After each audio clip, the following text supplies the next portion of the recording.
Welcome to the Rugby Obsession Deep Dive.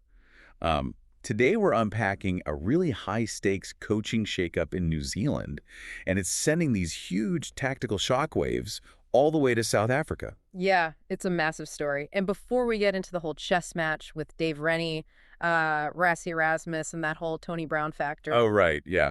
Make sure you hit subscribe on the Rugby Obsession feed so you never miss an analysis from us. you definitely want to be subscribed for this one. For sure. So we're pulling from some excellent reporting by Planet Rugby today. It gives us this incredibly positive, really exciting look into the high-stakes chess match of international rugby coaching. We're talking loyalties, contracts, strategies. The fantastic piece of journalism. It really shows how the game is orchestrated from the coaching box. Okay, let's unpack this, Hmm. because the central drama here begins with a major transition.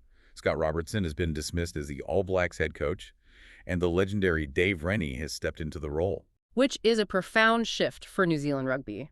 Dave Rennie brings a completely different structural approach, not to mention a wealth of international experience. Right.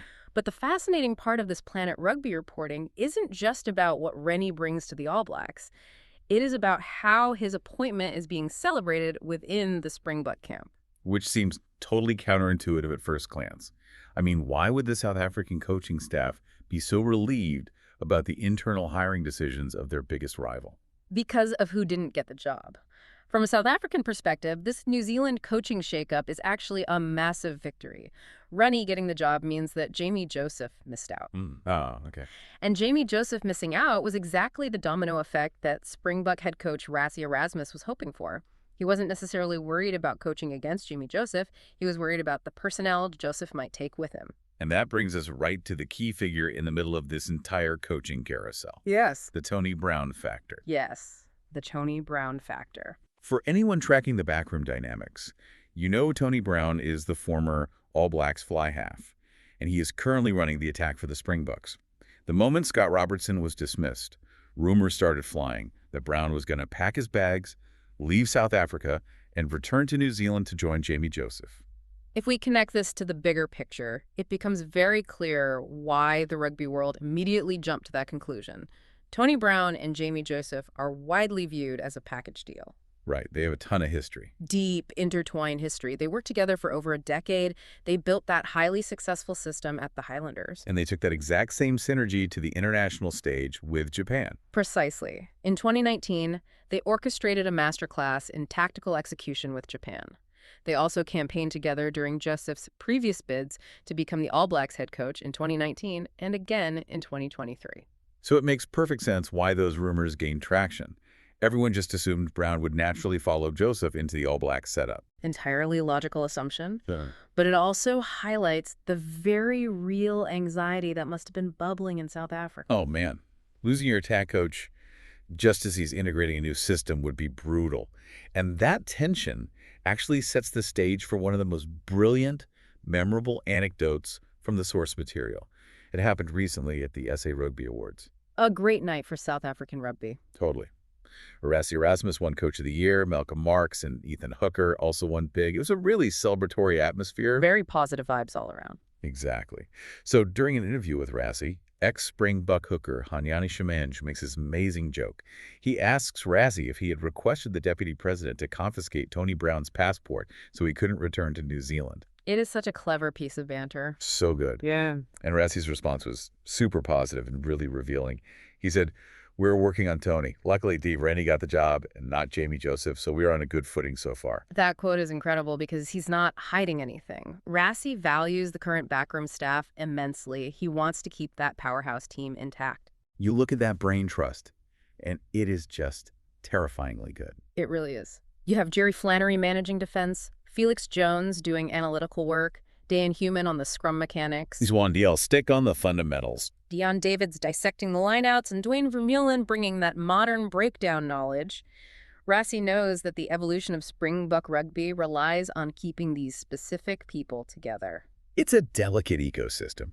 And hey, I'm just going to seamlessly pause the excitement of this coaching drama for a second to remind you to hit that subscribe button for Rugby Obsession. Gotta do it. Yeah, hit subscribe to keep getting these insider perspectives. We love breaking this tactical stuff down for you. Definitely. Okay, so getting back to Tony Brown's undeniable loyalty, because here's where it gets really interesting. The media assumed Brown would jump at the chance to return to New Zealand, but he actually has a history of saying no.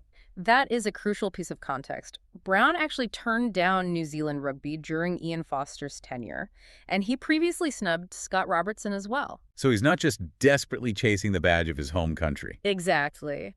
But this is where the reporting gets into the hard facts on his future. Let's say Jamie Joseph had gotten the job. People thought Brown could just leave. Right, like there must be some buyout mechanism. Not at all. Despite the rumors, Brown is fully committed to the Springboks until the 2027 Rugby World Cup.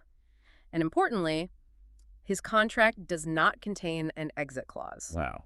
No exit clause whatsoever. None. And before the All Blacks even made the official announcement, Brown told reporters in Cape Town that he hasn't even thought about his future past the World Cup. Just locked in completely on the present?